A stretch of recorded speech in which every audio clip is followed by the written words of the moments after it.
Hi friends, சவ் பயன்படுத்தி மசாலா அரைச்சி ஒரு டேஸ்டியான பொரியல் எப்படி செய்யலாம் அப்படின்னு இந்த வீடியோவில் பார்க்க போகிறோம். சவ்வை வாஷ் பண்ணி க்ளீன் பண்ணிவிட்டு தோல் நீக்கிட்டு நீளமாக கட் பண்ணாமல் குட்டி குட்டி ஸ்கொயராக கட் பண்ணி எடுத்துக்கணும்.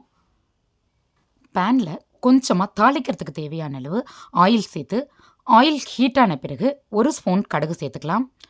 கடுகு நல்லா வெடிக்கணும், ஒரு கடுகு விடாமல் நல்லா வெடித்த பிறகு ஒரு காஞ்ச மிளகாயை 2ஆக கிள்ளி தாளிச்சிக்கலாம். கூடவே 4 கொத்து கருவேப்பிலை நல்லா எலசாக இருந்தால் கொஞ்சம் நல்லாயிருக்கும் இந்த ரெசிபிக்கு. உடனடியாக நறுக்கி வச்சுருக்க சவ்வை சேர்த்து கொஞ்சமாக உப்பு சேர்த்துக்கணும். மசாலா அரைக்கும் போது அதுக்கு தேவையான உப்பு அதில் சேர்க்க போகிறோம். ஸோ இந்த காய்க்கு தேவையான உப்பு மட்டும் கொஞ்சமாக சேர்த்தா போதும். இப்போ நல்லா மிக்ஸ் பண்ணி விட்டு சூடு ஏறின பிறகு க்ளோஸ் பண்ணி வேக வச்சுக்கலாம். தண்ணி சேர்க்க தேவையில்லை. இது வெந்துட்டு இருக்க சமயத்தில் நம்ம மசாலா அரைச்சிட்டு வந்துடலாம். மிக்ஸி ஜாரில் கொஞ்சமாக தேங்காய், 7 பல் பூண்டு, 1 ஸ்பூன் பிளைன் மிளகாய்த்தூள், நான் 2 அரை ஸ்பூன் சேர்த்துருக்கேன், அதனால் கன்ஃபியூஸ் ஆக வேண்டாம். 1/4 ஸ்பூன் மஞ்சத்தூள், கொஞ்சமாக உப்பு, 1/4 ஸ்பூன் பெருஞ்சீரகம் நீங்கள் அரை ஸ்பூன் வரைக்கும் கூட சேர்க்கலாம். சேர்த்துட்டு தண்ணி சேர்க்காமல் அரைச்சி எடுத்துக்கணும்.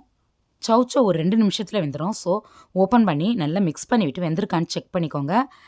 இதில் நம்ம அரைச்சி வச்சுருக்க மசாலாவை சேர்த்து நல்லா மிக்ஸ் பண்ணிக்கணும். மசாலா கொஞ்சம் கொரன்னு அரைச்சிக்கலாம். மசாலாவில் நம்ம தண்ணி சேர்த்து அரைக்காததுனால மிக்ஸ் ஆகிறதுக்கு கொஞ்சம் லேட் ஆகும். ஸ்டவ்வை சிம்மில் வச்சு பொறுமையாக இந்த மாதிரி லேசாக தேய்ச்சி விட்டு மிக்ஸ் பண்ணிக்கலாம். சூடு ஏற நல்லா ஈவனாக மிக்ஸ் ஆகிடும். காய் நறுக்கும் பொழுது நீங்கள் ஈவனாக இதே மாதிரி வீடியோவில் பார்க்குற மாதிரி ஸ்கொயராக கட் பண்ணி எடுத்துக்கோங்க. ஏன்னா நம்ம நீட்டமாக கட் பண்ணோம் அப்படின்னா ஒரு பக்கம் கொஞ்சம் ஷார்ப்பாக வரும். இதில் அந்த ஷார்ப்பாக இருக்க பகுதி சீக்கிரமாக வெந்துடும். கொஞ்சம் திக்காக இருக்க பகுதி லேட் ஆகும். அதனால் குழஞ்சிரும். ஷார்ப்பாக இருக்க பகுதி டேஸ்ட்டே டிஃபர் ஆகும். இதே மாதிரி க்ரன்ச்சியாக இருக்காது. அதனால் ஸ்கொயராக கட் பண்ணிக்கோங்க. இந்த பொரியலை ஒயிட் ரைஸ் கூட மிக்ஸ் பண்ணி சாப்பிட்லாம், வெரைட்டி ரைஸ் கூட சாப்பிட்லாம், சப்பாத்தி தோசை கூட ஸ்டஃப் பண்ணி சாப்பிட்டா சூப்பராக இருக்கும், அல்டிமேட்டாக இருக்கும்.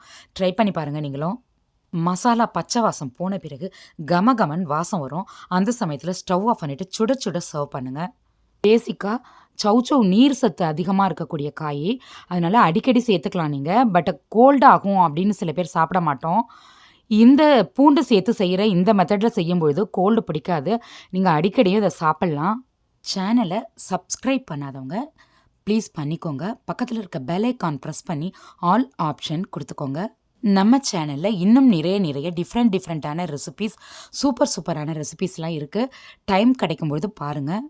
இந்த வீடியோ உங்களுக்கு பிடிச்சிருந்தால் லைக் பண்ணி ஷேர் பண்ணுங்கள். இந்த வீடியோவுக்கு கீழே உங்களுடைய கருத்துக்களை பதிவிட மறந்துடாதீங்க. வணக்கம்.